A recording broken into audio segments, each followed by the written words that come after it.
Now, the churches in Australia have been, as you know, through the National Council of Churches, been trying to work on what they call the covenanting process. And in 2004, at the Adelaide National Council of Churches Forum, all the then church leaders of all the churches signed up to a multi-dimensional covenant which pledged different ways that their churches would commit to walking together, praying together, and some practical ways in which they would cooperate and recognise one another's ministries in some cases. What does that mean to Indigenous Christians, if anything?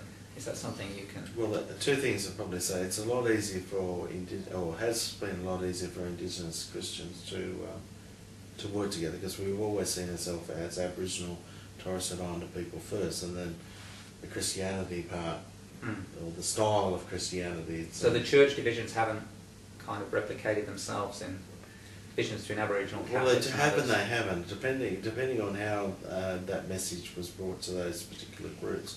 But on the whole, it's a lot easier, I think, for us to work together and talk together than it is for mainstream.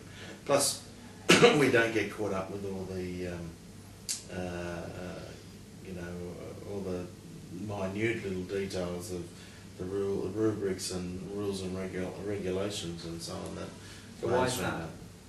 Well, I think there's, well, I suppose in some ways that we're new to the game, and the other thing is that we don't see those as being the important part. I think that our understanding there is a Lord and God, and Jesus has given us so much that I think we can work around these areas than really arguing about whether you can receive communion or whether you can't.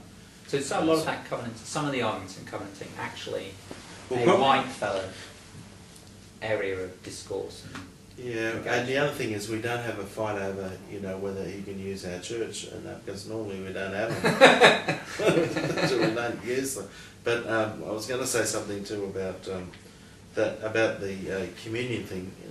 The communion that we already have is that we're Aboriginal and Torres Strait Islander. We're already struggling, and that's what's keeping us together as a people. And that's so you can't afford not to talk to one another in some way, whereas if you've got a bit more money, you don't need to talk to other people.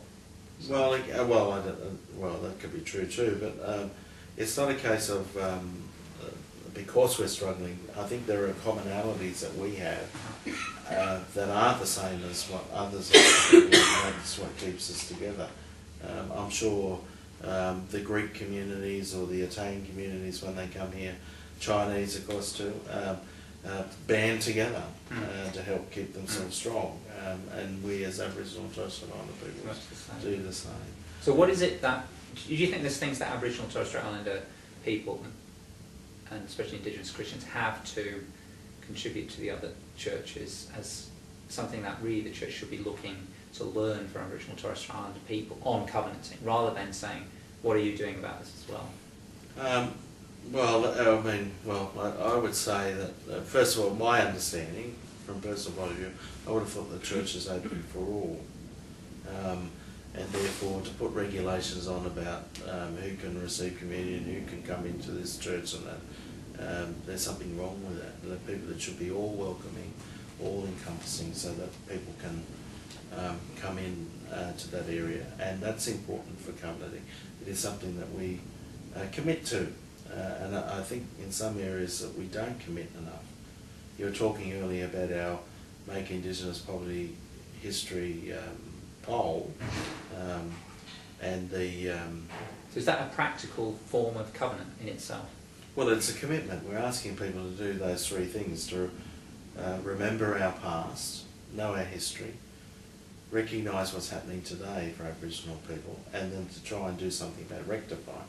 So it's a commitment, trying to get people to commit themselves to be part of this journey of trying to understand where Aboriginal people, Torres Strait Islander people are coming from, but also trying to help them improve their life, seeing also that they are part of the problem and also part of the solution in all this.